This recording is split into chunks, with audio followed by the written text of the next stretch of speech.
Good morning, Wabash. Speaking today at Pioneer Chapel is alumnus Keith Owen from the class of 2020 with his talk titled, Long Days Make for Short Years. Keith Owen is a native of Indianapolis, Indiana. He was a member of the soccer team, Fiji, the IFC, and the Sphinx Club in his time at Wabash College. Since graduating, Keith has gone on to become a co-owner of Ye Old Corner Bakery in Knightstown, Indiana. When Keith is not overseeing the restaurant and bakery, he enjoys watching sports, playing with his dogs, and talking about religion, politics, and business. Please join me in welcoming our speaker today, Keith Owen.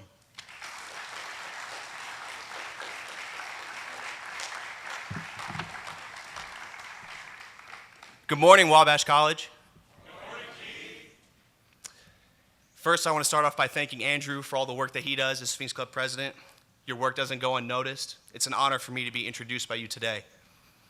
Thank you to the Sphinx Club, Ethan Pine especially, for having me here. It means a lot. And I want to thank you all for being here today.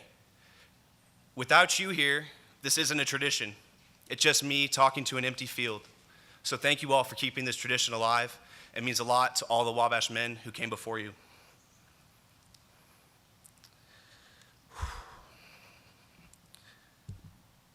When you're preparing to give a chapel talk, you have an unlimited scope. Most people fall back on something they're an expert in. As a young man just getting the hang of life, that scope is very small for me. I went from an unlimited scope the size of the Pacific Ocean to a scope the size of a single drop of water, my own experience. I hope that as an alum recently removed from the college sphere, it will offer you some insight and help you skip some mistakes that I made. Today, I'm going to share some of the aha moments, the learning moments, that have been foundational to my understanding of Wabash College and my career. The structure will be as follows: a short story from a Netflix show I love to watch, followed by a connection to each class, starting with the freshmen and ending with the seniors. Without further ado, let's begin. This guy is walking down the street when he falls in a hole. The walls are steep, so he can't get out. A doctor passes by, so he shouts up, "Hey you, can you help me?" The doctor writes a prescription, throws it down in the hole, and moves on. Then a priest comes along, and the guy shouts up, "Father, I'm down in the hole, can you help me out?" The priest writes a prayer, throws it down in the hole, and moves on. Then a friend walks by, "Hey Joe, can you help me out?" And the friend jumps down in the hole. And our guy says, "Are you stupid? Now we're both stuck down here." The friend says, "Yeah, but I've been down here before, and I know the way out." That's from The West Wing. I thought this was an appropriate conversation to have with our freshmen. The learning process of any adjustment is difficult, let alone doing multiple adjustments all at once. At Wabash, freshmen, year after year, do an incredible job of acclimating to a new living situation, a new sleeping situation, a new eating situation, a new academic situation, and a new entertainment situation. All foundational elements shifting beneath your feet. When I was in my early days at Wabash, I had struggles like many of those who are no longer freshmen. And what I'll say is that those struggles are vital to growing into an acclimated Wabash man. Remember, every struggle that occurs at Wabash is training you for a time beyond this place. Here is that aha moment. Did you guys know that Wabash College has the #1 rated alumni network in the country? Have you been told enough? I constantly hear that echo in my days here and my days beyond. And I think that oftentimes when we get bogged down as Wabash men, we talk about the alumni like guardian angels, angels investors, waiting to solve our problems, to give us future jobs. While our alumni do great things for us, and they're working right now to do them, I think this is a warped understanding of what they do. Dr. Taylor is the person who made this important note for me, who helped me with this learning moment. That the Wabash Alumni Network is horizontal, not vertical.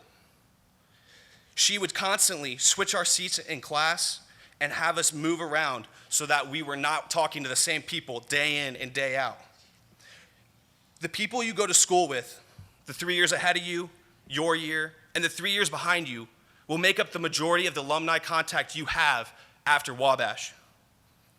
The point I want to make is that you are being trained to be a great alum right now.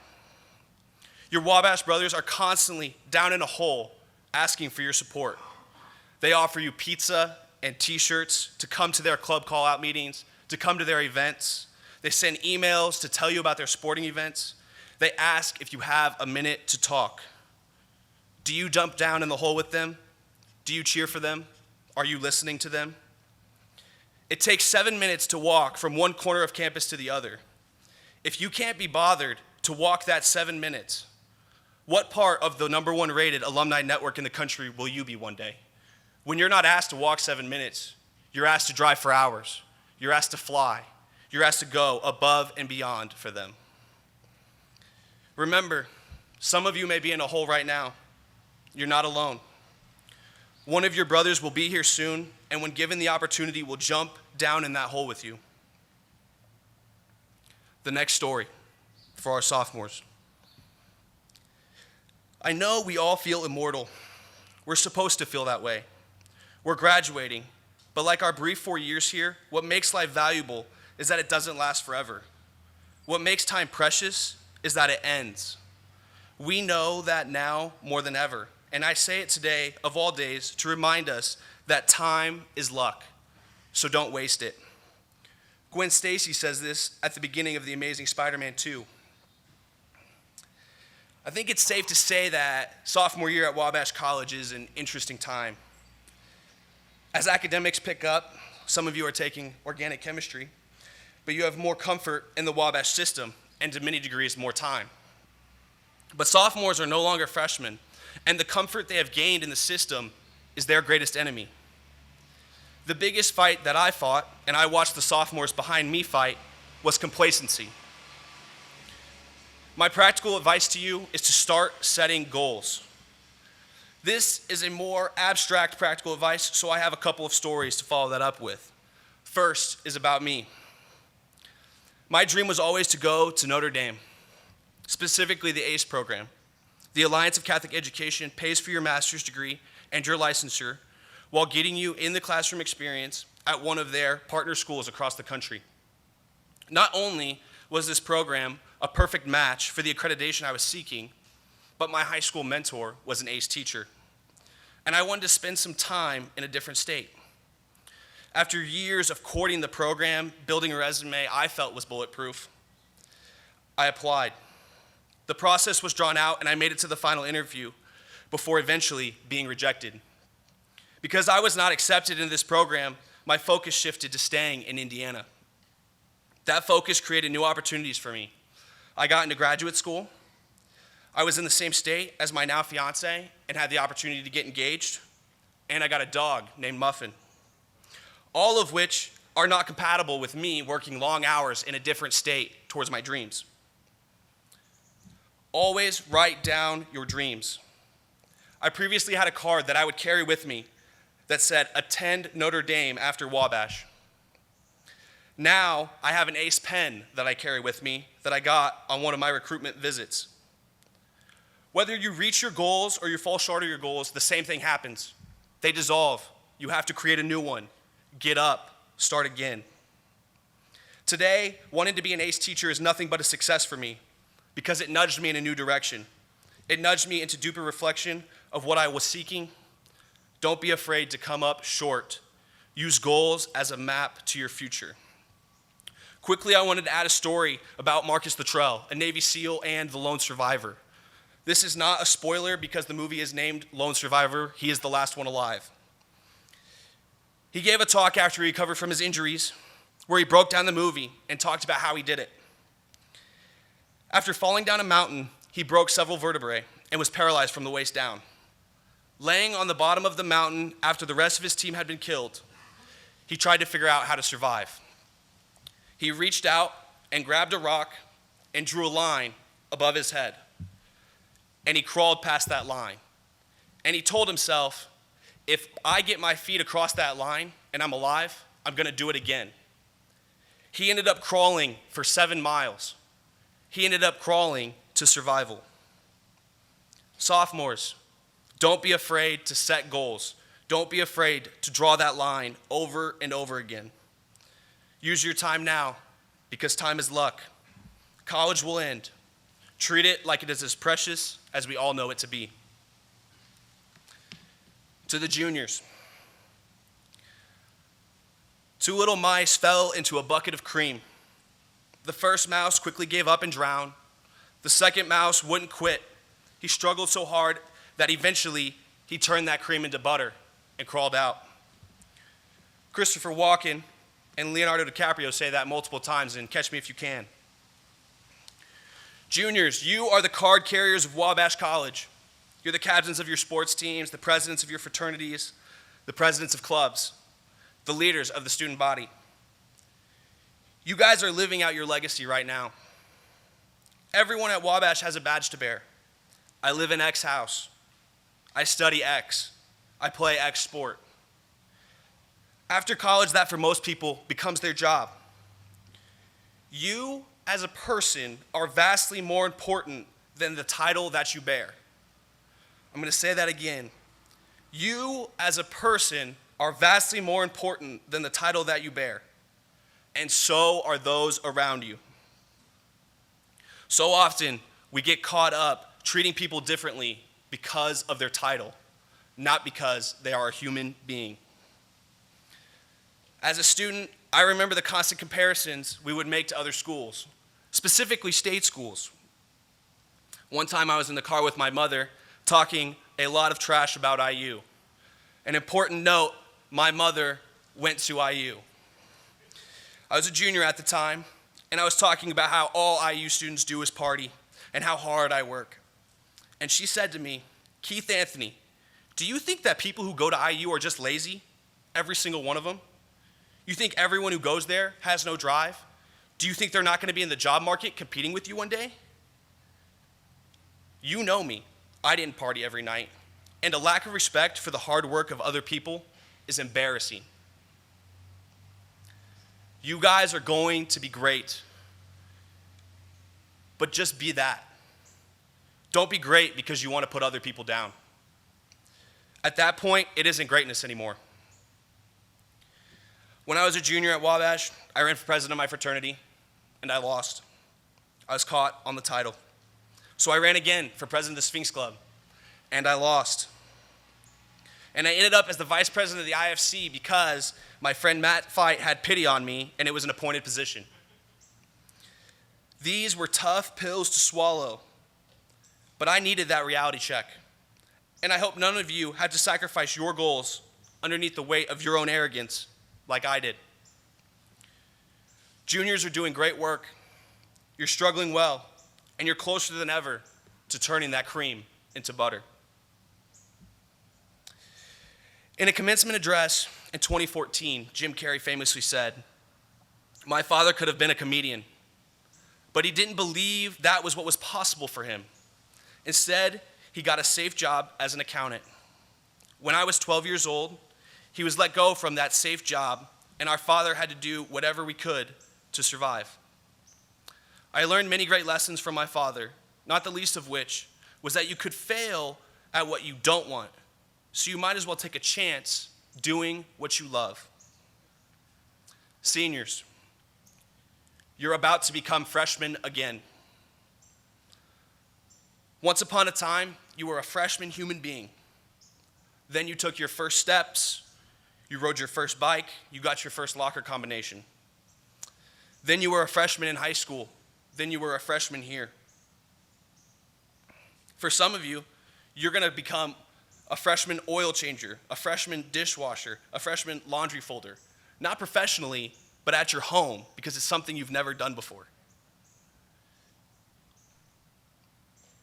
Many Wabash students work very hard for 3 years so that they can kick back as a senior.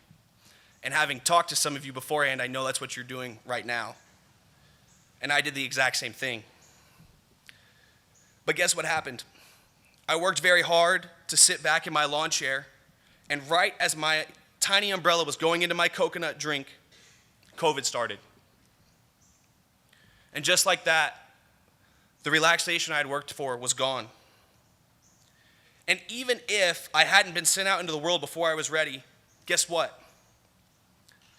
Laying back in your lawn chair, drinking beer, and skipping class doesn't get you more ready. One of the most important things that I've learned since I graduated is this. One of the few things nobody will ever be able to take from you are the skills that you accrue. Even skills as simple as being able to cook your own meal and fold your own laundry. You're close to the graduation finish line. Perfect. Become a freshman again. Become a sophomore again. Learn something new. You are a senior, but I know you're a freshman in so many valuable skills. It is easiest to learn when we have a group of people in the same boat and system that we're all comfortable with. That system's right here, right now. And not only are there people here who can teach you, but there are people who cannot know right alongside you. Right now, I am a freshman business owner, and most days I have no idea what I'm doing. When I walked in the door my first day, I was a freshman at every single task at the bakery. I was constantly acclimating. The ground beneath my feet was moving. Every day I learned something new. But when people heard I was the owner, they expected me to be a senior at those tasks. Luckily, I have an incredible brother. And he had my back and worked very hard and kept his faith in me no matter how many fires I started, both figuratively and literally. Every time I became a senior at something in my life so far, I've taken that opportunity to sit back and relax. Don't be afraid to become a freshman again. Not a day goes by that I sit and wish I had wasted more days playing Fortnite, or waited longer to learn how to cook my own meals, or waited longer to start saving money. In the end, I've talked a lot today, and I appreciate your attention and patience. But my goal was not to treat you as though you don't know. My goal was to tell you that when I was sitting or standing when you are, where you are, I didn't know. And I hope what I've brought to you today helps you avoid one bad moment. And I didn't intend to talk to the freshmen like they have freshman skills across the board, because they don't. And the same to the sophomores, juniors, and seniors. We are a composite Wabash College community. And we all have strengths and weaknesses. But when we come together, we're what make Wabash great. We're what make Wabash College, Wabash College. The last thing I wanted to leave you with was this. When you pray, you interlock your hands. And one of my favorite things to do is to think of my hand as one and a stranger's hand as the other. And my fingers are the strengths, and the yous or the in-betweens as the weaknesses. And when you put them together, their strengths fill my weaknesses. My strengths fill their weaknesses. I hope that we personify that as Wabash College. So remember, let us come together and be a community where our strengths fill each other's weaknesses. We support each other, we set goals, we act with empathy, and we always fight. God bless Wabash College. Thank you.